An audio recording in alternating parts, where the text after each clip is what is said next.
அண்மைச் செய்தி. தமிழக என்டிஏ சார்பில் தென் மாவட்டங்களுக்கென்று சிறப்பு தேர்தல் பணிக்குழுவை அமைக்க அதிமுக, பாஜக சார்பில் திட்டமிடப்பட்டிருக்கிறது.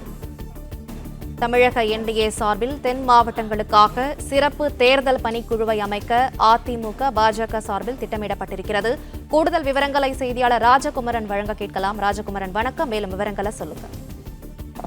தமிழகத்தில் அதிமுக தலைமையிலான தேசிய ஜனநாயக கூட்டணிக்கு இந்த முறை தென் மாவட்டங்களிலும் வாக்குகளை கணிசமான அளவு பெற வேண்டும். கடந்த காலங்களில் பெற்றதை போன்று இந்த முறையும் அதிகப்படியான வாக்குகளை பெற வேண்டும் என்ற அடிப்படையிலே அதிமுக மற்றும் பாஜக சார்பில் பல்வேறு வியூகங்கள் வகுக்கப்பட்டு வருகின்றன. இந்த நிலையில்தான் நேற்றைய தினம் பாஜகவினுடைய மாநில தலைவரான நயினா நாகேந்திரன் இல்லத்திலே அதிமுகவினுடைய மூத்த நிர்வாகிகளான ஆர்.பி. உதயகுமார், கடம்பூர் ராஜு உள்ளிட்டவர்கள் ஒரு சந்திப்பை மேற்கொண்டிருந்தார்கள். அந்த சந்திப்பின் மூலமாக தென் மாவட்டங்களுக்கு என்று பாஜக சார்பிலும் அதிமுகவும் இணைந்து ஒரு தேர்தல் பணிக்குழுவை உருவாக்குவது என்று முடிவு செய்திருக்கின்றார்கள். அதன்படி சிறப்பு தேர்தல் பணிக்குழுவாக தென் தமிழகத்திலே அந்த வாக்குகளை முழுவதுமாக பெறக்கூடிய வகையில் அதிமுக மற்றும் பாஜக இணைந்து செயல்படக்கூடிய வகையிலே நயினா நாகேந்திரனுடைய இல்லத்தில் நடைபெற்ற ஆலோசனை கூட்டத்தில் நேற்று இந்த முடிவு எட்டப்பட்டிருக்கின்றது.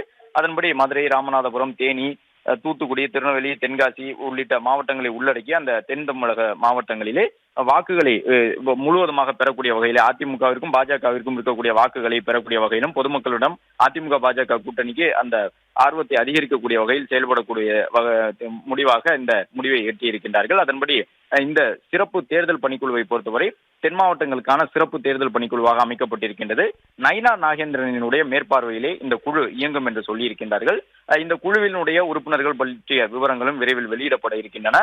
இது மட்டுமல்லாமல் இணைந்து தேர்தல் பரப்புரையில் ஈடுபடுவது, தென் மாவட்டங்களில் அந்த வாக்குகளை முழுவதுமாக பெறக்கூடிய விதமாக, அதாவது அதிமுக மற்றும் பாஜகவிற்கென இருக்கக்கூடிய வாக்குகள் அந்த கூட்டணிக்கு முழுவதும் வந்து சேரக்கூடிய வகையிலே இணைந்து செயல்படுவது, தேர்தல் பரப்புரையில் ஈடுபடுவது உள்ளிட்டவை தொடர்பாகவும் நேற்று ஆலோசிக்கப்பட்டுள்ளன. பிளே ஸ்டோர் மற்றும் ஆப் ஸ்டோரில் இருந்து பாலிமர் செயலியை QR கோடு மூலம் பதிவிறக்கம் செய்யுங்கள். செய்திகளை உடனுக்குடன் பெறுங்கள்.